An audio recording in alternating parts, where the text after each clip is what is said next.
NASCAR fans, so I'm back again, another video. I was outside, took a walk earlier, felt good to get out of the house, and the sun's pretty much going down here in Kentucky, pretty much. So I'm in my bedroom, and as you can see behind me, got some die casts. I pulled one off the wall, and I've got Kyle Busch's 2015, his Sprint Cup Championship car, banner car. And yes, that card is signed by Kyle Busch. This one this year, 2015, not 18. 2015. This car right here, this season, broke his leg during the Xfinity Series, and he drove the '54 Monster, broke his legs in Daytona, came back, won Kentucky, won Sonoma, and won the championship. So this is Kyle Busch's 2015 M&M's Crispy. There's the banner. Probably can't see it. Sorry about the lighting, but there's the banner, and I got that sign at Kentucky Speed. I took the card by itself, cut a slit right here, popped the card out, got it autographed, slid the card back in, and looks pristine. So there's Kyle Busch's 2015 Sprint Cup Championship banner car autographed by Kyle Busch. Pretty sweet, huh? I'm not the biggest Kyle Busch fan, but you know what? It's Kyle Busch. He's NASCAR, and love him or hate him, it is what it is. Some other cars that I have are, of course, this is, if I can get it down, some of these are, this is Terry Labonte's number 5, the silver or the gray, got it at a flea market. So these ain't like nothing I collected as a kid. These are, I never liked NASCAR as a kid, so, or as a teenager. Didn't like NASCAR till 2002. So unfortunately, I miss Dale Earnhardt. I understand that. I get that all the time. But it's pretty cool. I think I only paid $3 for that, so $3. Texas Terry Labonte, 2-time Cup champion, 96 or 95, 96 Cup champion. I think, what year did he win the first one? Was it 84? I can't remember when he won his first championship. I actually met Terry Labonte. He's pretty awesome guy. Pretty quiet. Bobby seems like he likes talking more than Terry. Terry's, it's kind of like Kurt Busch and Kyle. Kyle talks all the time, but yeah, Kurt Busch kind of likes to keep a little low profile. This one's pretty sweet. I get a lot of this one is Dale Earnhardt Jr.'s his 2015 Daytona Beach Floor Daytona 400 winner. This is the one where Austin Dillon smacked the fence at 200-0, lost his engine. And I got this race version. I got the card signed by Dale Jr. at Kentucky Speedway. So yes, I do have Dale Jr.'s autograph. Probably will never get it again. Never meet Jr. again. He was coming through. This is his last race actually. 2017 Kentucky Speedway. 2017 Kentucky Speedway was actually Dale Jr.'s last race. Pretty much Kentucky Speedway retired Dale Jr. It's pretty much. And then Alex Bowman started taking over the car, and then so did Jeff Gordon. Jeff Gordon ran the Brickyard and all that. But Dale Jr.'s last race was Kentucky Speedway 2017, and I was there for it. So that's where I met Jr. right there. So my last and only golden opportunity to meet Dale Jr., and they tried to sneak him by, and fans saw him, and he had tons of state troopers. And I got in front of Dale Jr., because you don't want to get behind Dale Jr. You get behind Dale Jr., he gets in front of you, then it's just reaching out, complete stuff. I got right in front of him, and he came over and then got my card. I took the card out like my Kyle Busch. I didn't take this card with me, took the slit and pulled the card out. And so on and so forth. So there's my Dale Jr. autograph, number 88, nationwide. Let's see some other ones that I've got. Bear with me, guys. Let's see what we got right here. This one, I got signed. This is Kyle Petty's. Got that signed by Kyle. Went to his dad's birthday party, Kentucky Speedway, Richard Petty's. Got an autograph of Richard Petty. Let's see what else we got. Got some other Dale Jr. stuff. Of course, my Jimmy Johnson 7-time license plate.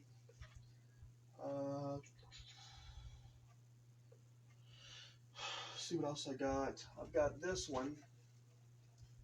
This one's pretty. Got this also at Kentucky Speedway.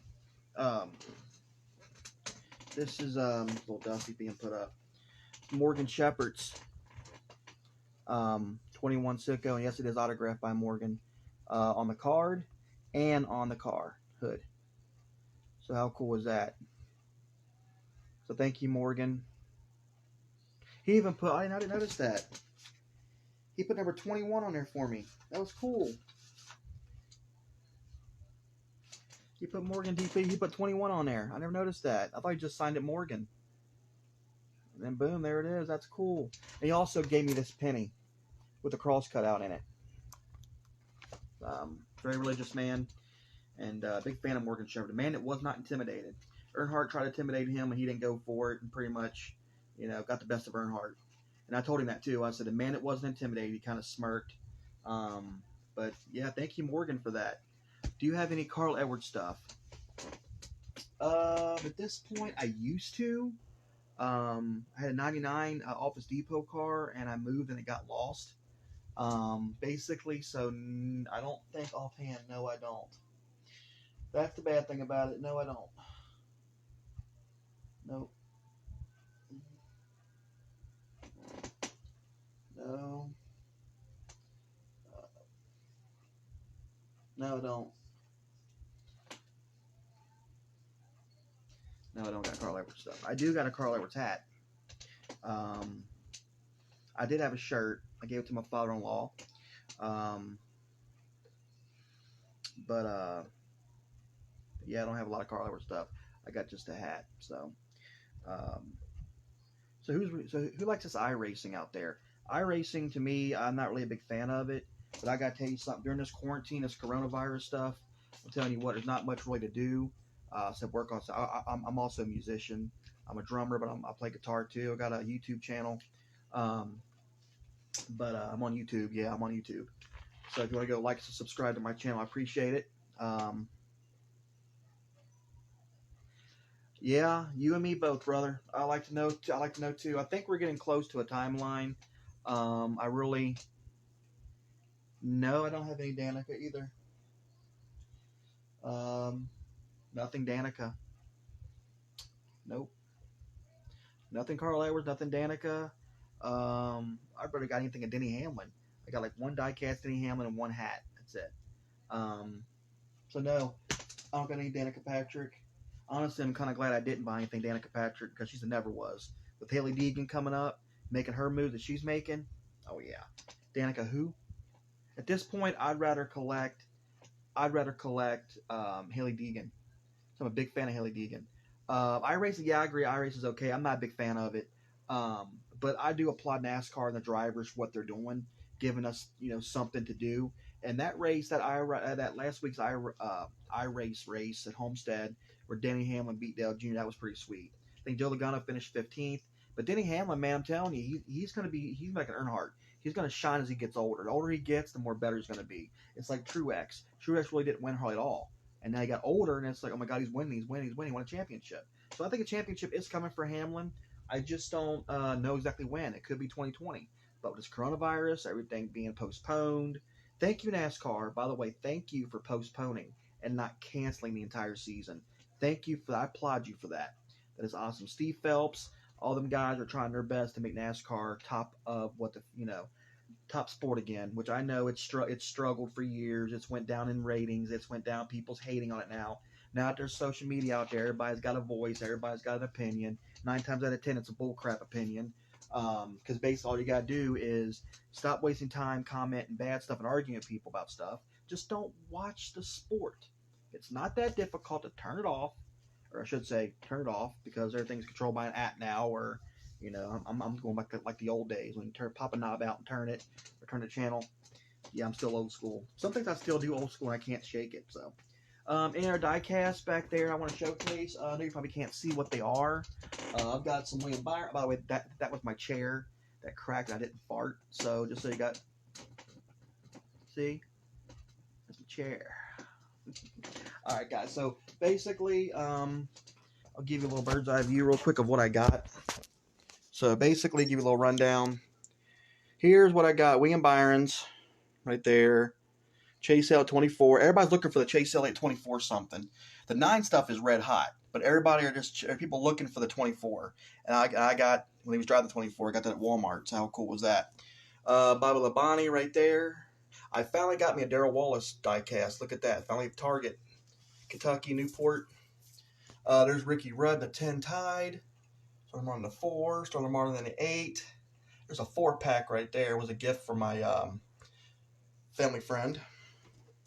There's Dale Jarrett's 21 Wood Brothers. Not autographed, by the way. Richard Petty. There's my Ray Shoe sheet metal I won from Gear Wrench. Kurt Busch signed it right there, and the entire team.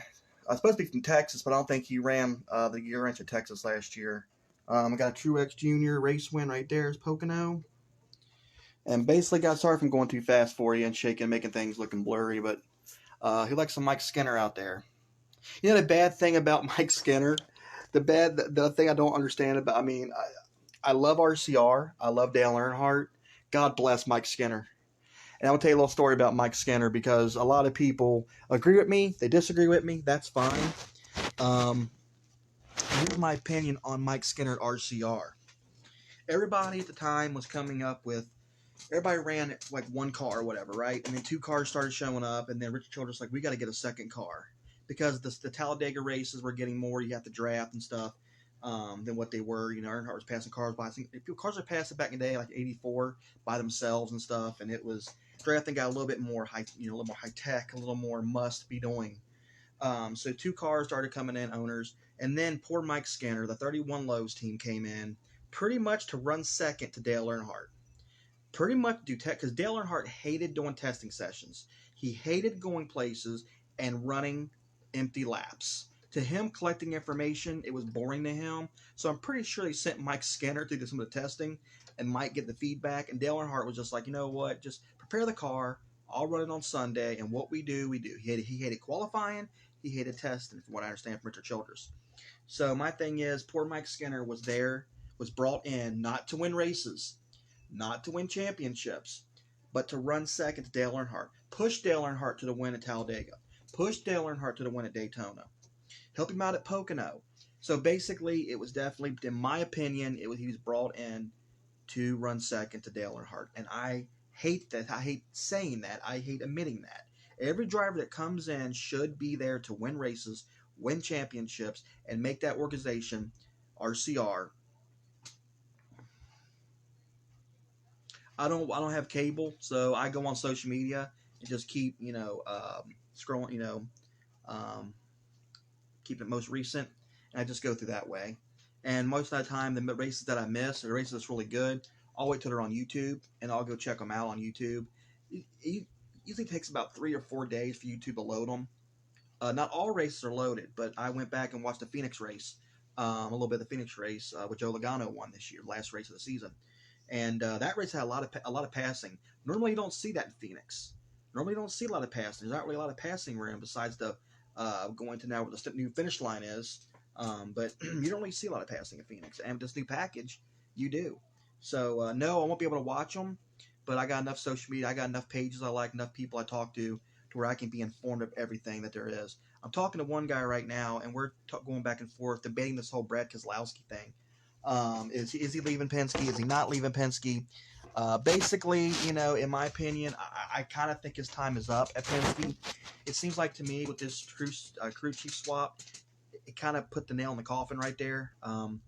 That it pretty much made it look like, okay, that's the final nail. BK's wins were like 2-18.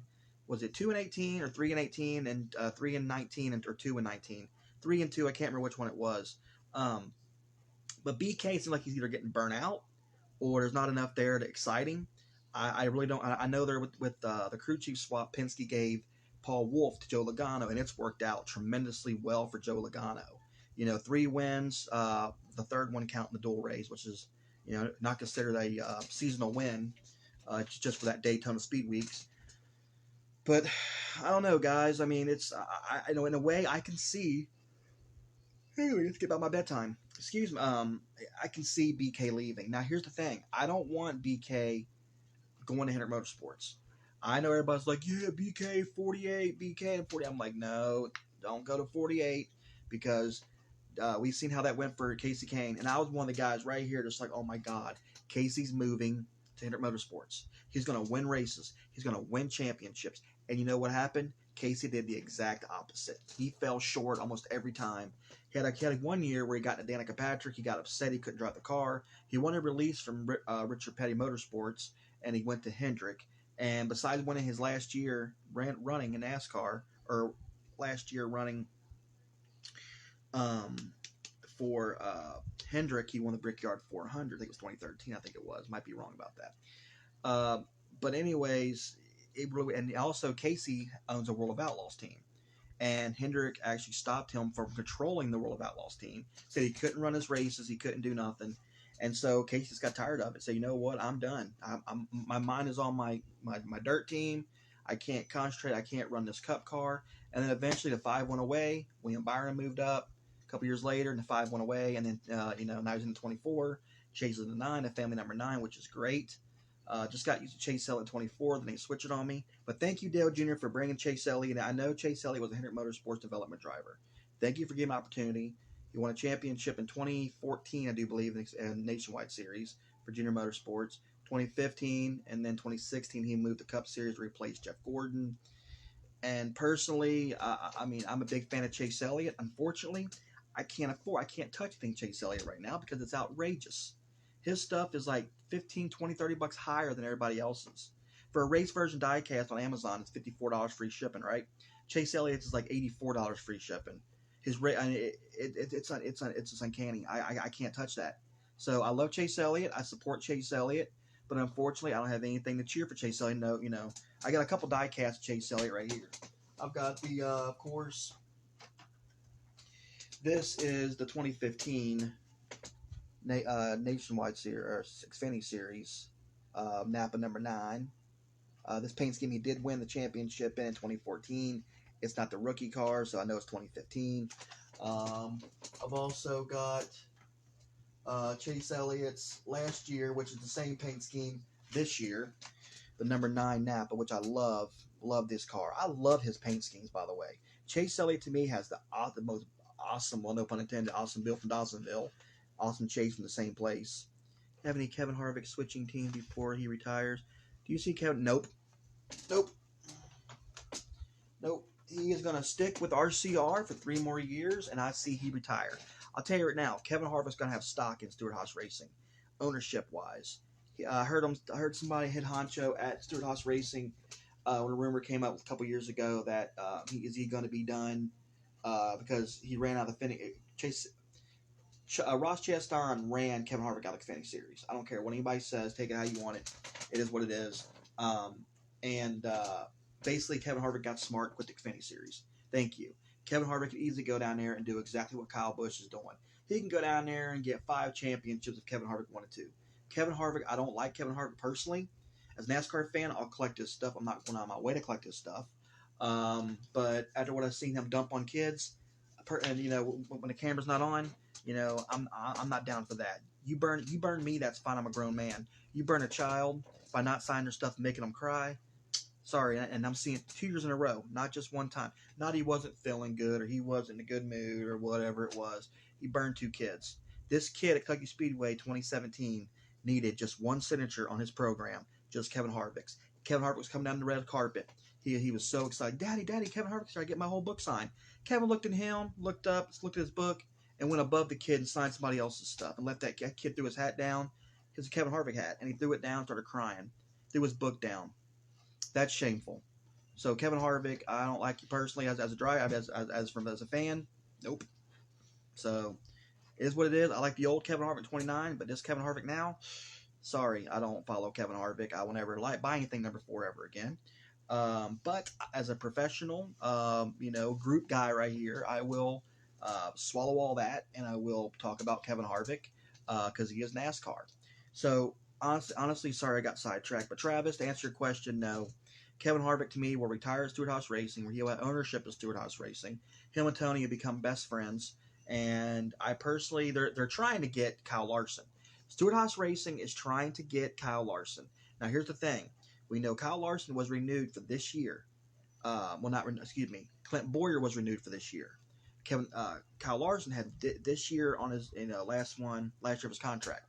I heard a rumor, little birdie's ear, that Tony Stewart went to meet Chip Ganassi to buy out Larson's contract, And I heard Chip Nasty said nope, and so that's why they contracted Clint Boyer for one more year, and they're going to move. In my opinion, they're going to move Larson to that 14 in 2021, which is going to kick Clint Boyer out of 21 out of 14. Now, where would Clint Boyer go? Possibly to the 42, or Clint Boyer could retire. We know him and his wife just bought a farm like last year. We know that he's got kids. We know that he's having fun. He's I just don't know how many years Clint Boyer's got. Now, Clint Boyer won't give you 5 or 6 wins a year. You'll get 1 or 2 years out of a win.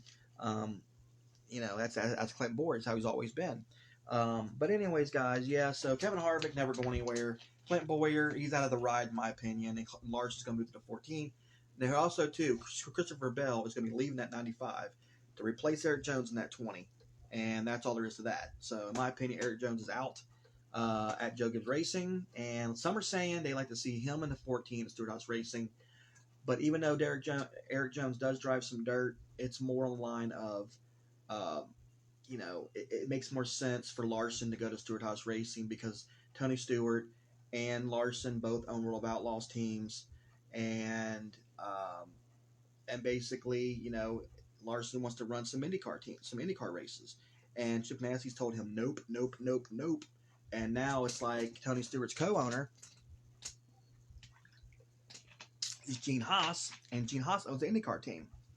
So wouldn't that make sense? Wouldn't that make a better fit for Larson to be at Stewart-Haas Racing? There's another thing. I gotta get off here. I gotta go get my wife from work. But here's the thing: BK, he's wanting to start his own Cup team, and he could either go to the 48, jump to some other team, or BK could bring out his Cup team. I don't know what numbers he'd have. I don't know who, but he did say that when he starts a Cup team, he wants Larson as his first driver. But here's the thing: multi-year contracts are coming back. Before it was a 1-year deal. Now we're getting 3-year deals. Where do you see Alex Bowman going next year? That's another thing I want to touch on. Before I get to the BK, let's go with that, Travis. Let's go with where will Alex Bowman be? Alex Bowman is in a contractable year. We know he won Chicagoland last year. He won California this year. He does want to spend the rest of his career at Hendrick Motorsports. But I just don't think there's enough there to keep Bowman there locked in. Chevrolet's already expressed their aggravation with Bowman not to lock sponsorship down. They keep bailing him out. They don't have to bail out William Byron or Chase Elliott. And Jimmy Johnson, they went out just basically one sponsor a year at Alley. I mean, basically, Bowman's in trouble. I mean, he's in some serious sponsor trouble, but Chevy bailed him out. I just don't think he may not even be in the Chevy banner. They probably already told him, like, anywhere you move, you're not going to be a cover. And that's why I don't see him going to Chip Ganassi Racing. I'm really, really saying that the guys that's going to be free agents, it's either going to be announced this year or be announced in the offseason. You're going to have Clint Boyer, Eric Jones, Matt DiBenedetto, which is going to be picked up by somebody. I don't see him staying a free agent long. But Eric Jones, Clint Boyer, and what's the other one? I just had it. Oh, yeah, Bowman. Bowman, guys, it's hard to say where people's going to go. It really is. I know we're still early. The season's postponed. It's pretty much on pause. So I really don't know what we're going to do as far as, I love talking silly season, and I hate there's nothing going on. The fact there is drivers that's showing you how to wash your hands and try to stop the spread of coronavirus and the COVID-19 or whatever it is. All we can do is wait this out. But to answer your question, Alex Bowman, I don't see him here at Motorsports. Now, here's the thing. Who's going to replace the driver of the 48? Who's going to replace the driver of the 88? Now, here's a theory. I'm going to go with it. Now, I'm going to go back and watch this video later on, right at the end of 2020, and I'm going to predict right now that Matt DiBenedetto will be in a Hendrick Motorsports car in 2021. Now, I know that's a bold statement, but man, he is making a just tearing up, and with the legendary Wood brothers. What a great credential. What a great resume to show who you drove for. And we're not talking about Levine Family Racing. We're not talking about Go Fast Racing or BK Racing. We're talking about the Wood brothers. I mean, to have that on your resume, like, who'd you drive for? Go Fast,